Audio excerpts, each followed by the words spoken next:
Most young people don't realize how rich they are. Money can't buy everything.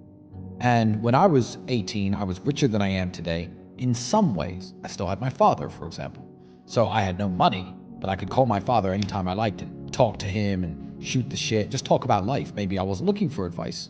He didn't have much money. He couldn't give me advice on making money, but he was a very smart man. And regardless if the conversation was useful or not, I could have spent more time talking to him, and I didn't. You assume that the things that you have when you're young are going to be around forever. You assume you'll never die, your health will never fade, your parents aren't going to go. You assume all these things and you live every day like every day is going to be the same. But if you're young, appreciate how wealthy you are. I mean, there are children in Palestine right now with no family at all dead. And they're in the world at 8, 9, 10, 12 years old. They're going to have to make it alone, with the help of some of my charity helps a lot of these kids out when possible.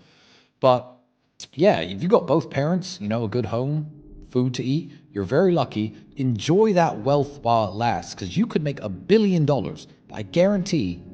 I can almost guarantee that when you're 60, your parents aren't going to be around, and you'll trade everything you have just to speak to them again. So you're wealthier than you think. Your life is better than you think. Appreciate the things that you have before you lose them, because you will lose them.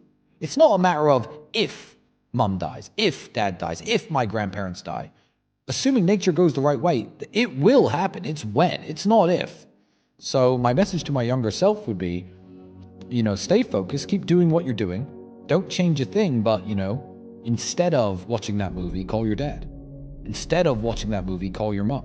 Take her out for dinner if you got a spare 50 quid instead of getting drunk with your friends. Appreciate the thing you